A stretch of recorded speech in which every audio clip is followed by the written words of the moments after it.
Welcome back to the Daily Digital. I'm Kate Murray, and this video is all about ebooks.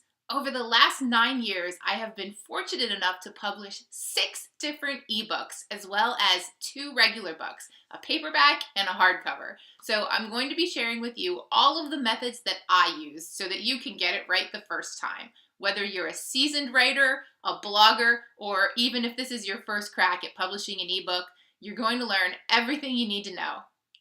Let's get started. First things first, you probably already have an idea of what topic you want to write about, and you may even have some of the content written already too. If you're a blogger, then you could potentially pull together 5 or 6 blog posts on a topic and then write out an introduction and a conclusion, put them in order, edit, and then do the creative. Or if you have an idea about a topic, the way to get started is simply to start journaling. Journaling is actually how I started my first book back in 2007.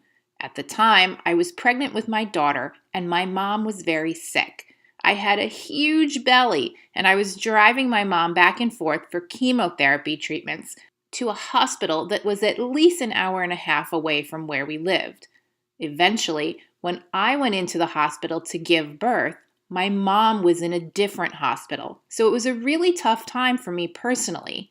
And to get through this milestone event in my life, I turned to journaling. Years later, those journal articles turned into some of the chapters of my first book. Now, that book is not an ebook, it's an actual paperback. So there were a few years in between where I gave birth to my second child, my mother passed away, I did some research, and gained some education into the connections between nutrition and disease. The book came together as I picked up the pieces of my life and persevered through a tough time. However, what I learned is that you can take those very private journal entries and turn them into a tool that can help educate others about the topic that you're passionate about.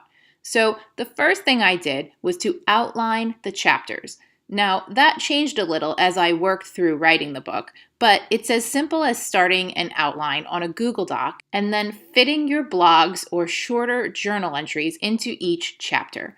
Of course, you'll make edits as you go. And this works the exact same way for ebooks. Now, people kind of expect an ebook to be a little bit shorter than a paperback, so keep that in mind as you write. Here are some tips for writing your ebook. Be concise and to the point. Don't extrapolate too much because attention spans are very short these days. So if your topic is really extensive, consider turning each section into its own worksheet or guide, or use the ebook to link to different blogs that you've posted on very granular information. That way, as your readers make their way through your book, they can choose which topics are most relevant to them without being bored by topics that they already have knowledge about. I use this strategy in my ebook about email marketing because I assume that people have different levels of knowledge about that topic. So within the book, I link to different blog posts that may be relevant to these different levels. Once you have the text written, it's time to think about how you'll style your ebook. Now, this is where I think ebooks differ from most regular printed books. With a printed book, you really only need to worry about the front and back cover from a visual design perspective. But with ebooks, I find that I'm incredibly disappointed if I buy an ebook and it's not visually appealing and organized into bite-sized information the whole way through. In other words, I don't want to pay for an ebook and then after opening up, I'm looking at a Microsoft Word document. If I wanted to read a term paper, I'd just browse around for the answer on the internet and read blogs and websites. So if you're going to go to the trouble to create and market your ebook, make sure it's absolutely stunning. Let me show you an example. I was visually attracted to this beautiful book cover and it was on a topic that I cared about. So I paid $10 for the ebook. Once I purchased and downloaded it, I opened it up and this is what it looked like. I was so disappointed that I unsubscribed from that person's list. And what's worse, the person I bought it from didn't know how to do proper online ad retargeting. So, as I scrolled through my social media feeds a few days later, I kept seeing ads for the same book that I had already purchased. So, that's a bit of a different topic. And if you care to learn more about the right way to do retargeting ads, especially on customers who've already purchased your product, I've added a link in the comments below to a video I did on that topic. Anyway, getting back to the ugly Microsoft Word document looking ebook. How do you make your book visually appealing? Here's an example of my most current ebook on the topic of starting your first blog or website. As you can see, as I page through it, I have a lot of text in the book, but it's more appealing and interesting to look at. And it links to different step-by-step processes organized in a way that makes it easy to follow and much more interesting to look at. So this is what I would suggest you do when publishing your ebook. There are a few different ways to accomplish this. If you're a DIYer and you want to take a crack at designing the book on your own, I highly recommend purchasing a template from the creative market. This is one of my affiliate partners, and I've added a link in the comments below that will take you right to a page where they have all of their ebook magazine themes. Using one of their templates, you can create an ebook, a white paper, a report, or any other type of digital content quickly and easily. With just a few clicks, you'll save time and money.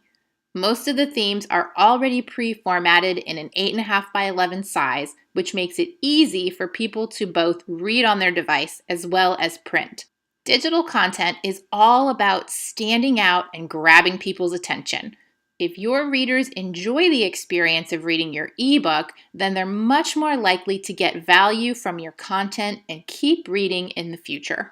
Another option for creating ebooks is with a cloud-based tool called Scribble. This is actually software that has templates inside the tool that allow you to easily pull content from any website or extract it directly from your Word or Google Doc. They also have themes for the book cover and the ability to create flipbooks that you can embed on your website. Lastly, if you're not very technical on the creative side, but you still want to publish your own ebook, another option is using 99 Designs. This is a company that will do all of the creative work for you and bundle it together in a package. And 99 Designs does so much more than just book covers. They do product labels, logo design, business cards, posters, website design, product packaging, and even t-shirts. I really hope you found this video helpful, and if you have any questions at all, please don't hesitate to post them in the comments below. If you're writing an ebook, I would love to know about it, so make sure you post a link in the comments below. And don't forget, hover over my name in the lower right-hand corner and click that subscribe button so you don't miss out on my best tips for growing your online business.